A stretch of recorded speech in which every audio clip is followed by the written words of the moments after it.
या ठिकाणी मंत्री महोदय उत्तर देत आहेत. गेल्या 2 वर्ष झालेत अतिवृष्टी आणि प्रचंड नुकसान शेतकऱ्यांचं झालेलं आहे. 2-3 स्पेसिफिक प्रश्न मंत्र्यांना विचारायचे.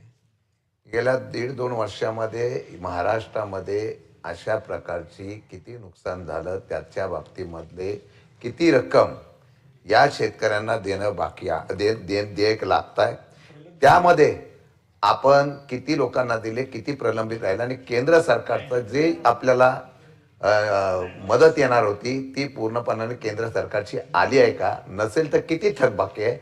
तिसरा प्रश्न असा आहे, खरडून गेलेल्या जमिनी आणि त्याचबरोबर खरडून गेलेले रस्ते, पूल या संदर्भातला सुद्धा आपण अतिवृष्टीच्या संदर्भातून अहवाल तयार केला होता. त्या संदर्भामध्ये सुद्धा किती रक्कम लागत होती आणि किती आता ती रक्कमची तरतूद आपल्याकडे झालेली आहे.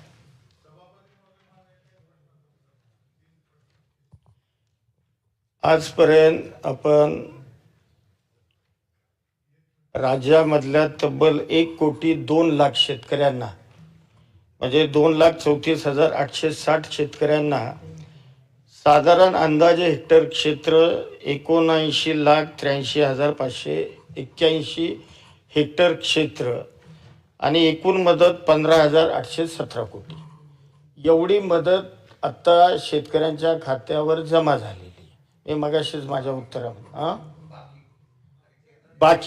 बाकी मदत आम्ही मंजूर केली 20,128 कोटी. आता प्रत्यक्षामध्ये एवढे शेतकरी किंवा एवढं साधारण 70-80% ज्या वेळेला सगळ्या छाननी स्क्रुटीने होते त्यावेळेला अंदाजे जी मंजूर मदत आपण करतो त्याच्या 70-80% शेतकऱ्यांना म्हणजे तेवढा शेतकरी अंदाजे बाधित असतो. त्या पद्धतीनं आता त्याच्यावर काम सुरू आहे आणि उर्वरित रक्कम आम्ही मंजूरच केलेली आहे ना. त्यामुळे या मदतीपासून या राज्यातला कुठलाही शेतकरी वंचित राहणार नाही याची खबरदारी शासन घेते. यामध्ये जे केंद्रीय पथकाच्या संदर्भामध्ये आपण प्रश्न विचारला, साधारण 17 नोव्हेंबर 25 रोजी केंद्र अहवाल केंद्र शासनास आपण पाठवला. 4 व 5 नोव्हेंबर 25 रोजी पहिले पथक अहिल्यानगर असेल, बीड असेल, सोलापूर, धाराशिव या ठिकाणी पहिलं पथक येऊन गेलं. त्याच्यानंतर 11 व 12 फेब्रुवारीला 26ला दुसरं पथक येऊन गेलं आणि अहिल्यानगर, बीड, सोलापूर, धाराशिव अशा पद्धतीच्या काही जिल्ह्यांना त्यांनी भेटी दिल्या आणि मदतीचा प्रस्ताव साधारण 29,781 कोटी एवढा आपण प्रस्ताव हा केंद्र सरकारला त्या ठिकाणी सबमिट केलेला आहे. या संदर्भामध्ये म्हणजे अशा पद्धतीनं प्रस्ताव सादर केला आहे. परंतु ऐका ना, केंद्राची मदत येणारच आहे, केंद्राची मदत येणार आहे. परंतु केंद्राच्या मदतीकरता राज्य सरकार काही थांबलं नाही. या राज्यातल्या अडचणीत आलेल्या शेतकऱ्याला मदत करण्याची भूमिका सरकारने घेतली आणि ताबडतोब या संदर्भातली मदत आम्ही दिली. आम्ही सातत्याने या सभागृहामध्ये केंद्रातून मदत येत नाही हे आम्ही सांगतोय.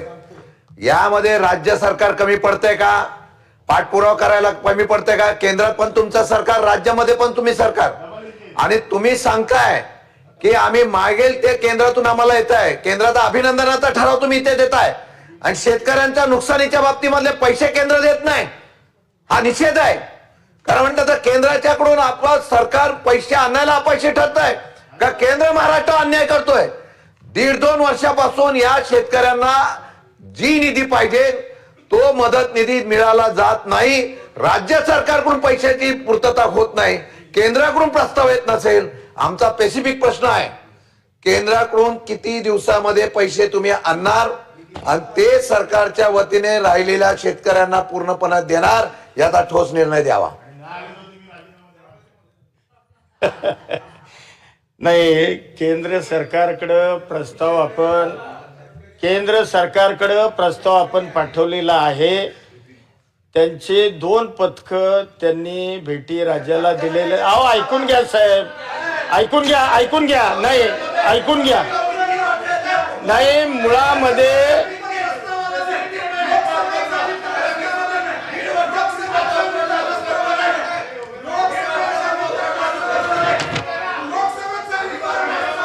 मंत्री महोदय बोला आपण.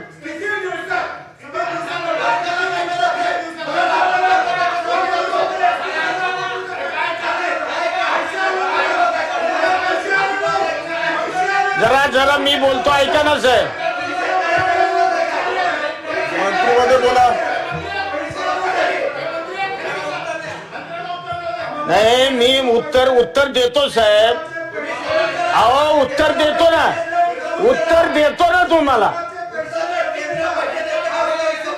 मंत्री महोदय उत्तर देत आहेत. आपल्याला काय पाहिजे?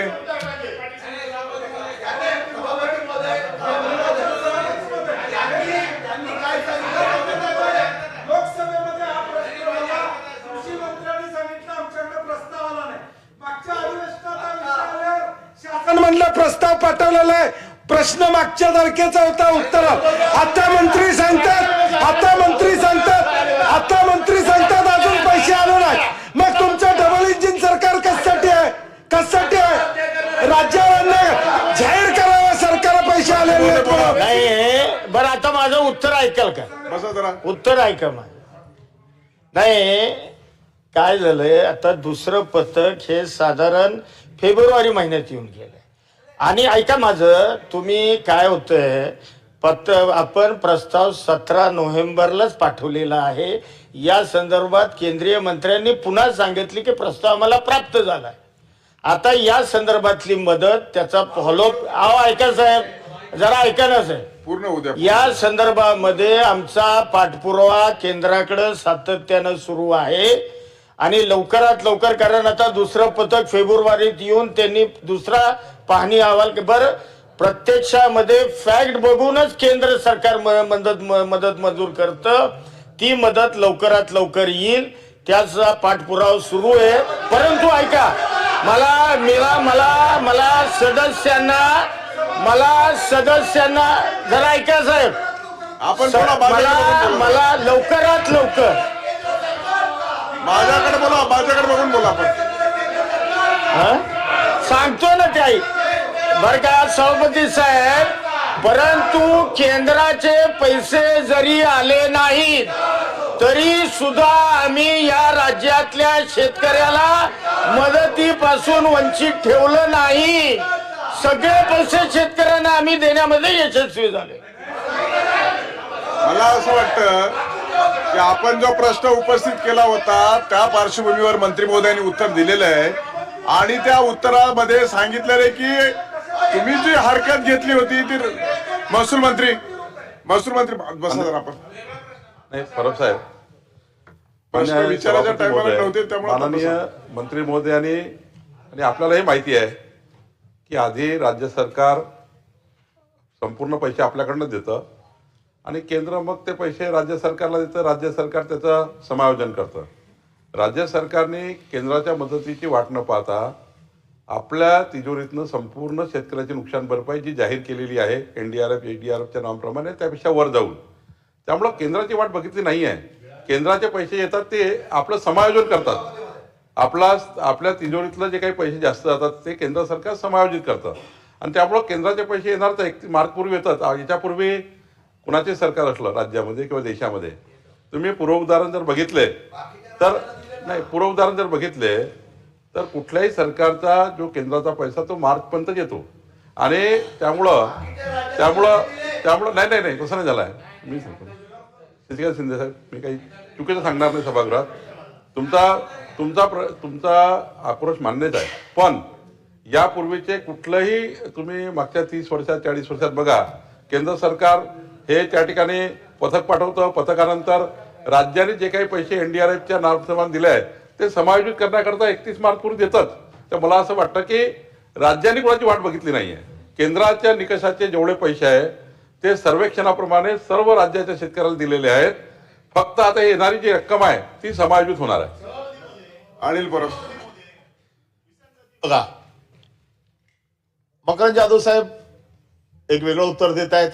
ते सांगतात आम्ही पत्र पाठवलं, पहिलं पत्र, दुसरं पत्र, दुसऱ्या पत्रानंतर.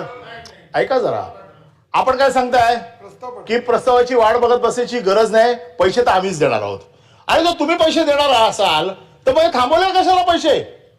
प्रश्न असा नाही मिळाले ना शेतकऱ्यांना पैसे. पैसे शेतकऱ्यांना मिळाले नाही हाच विषय आहे ना. विषय काय आहे, शेतकऱ्यांना पैसे मिळाले नाहीयेत. बावनकुळे साहेबांचं म्हणणं काय की केंद्राच्या पैशाची वाट बघायची गरज आहे, ते समायोजन केलं जातं. पैसे मार्च पूर्वी ते पैसे समायोजित केले जातील. जर मार्च पूर्वी पैसे समायोजित केले जातील तर राज्याकडे पैसे नाही आहेत का, तर राज्याला सांगावं की आमच्याकडे पैसे नाही आहेत म्हणून. पण पैसे असतील तर समायोजन योजनेची वाट कशाला बघायची. कृषी मंत्र्यांनी सांगावं पैसे आहेत म्हणून आम्ही या तारखेला देतो. त्यांचा स्पेसिफिक प्रश्न आहे किती दिवसात पैसे देणार. मंत्री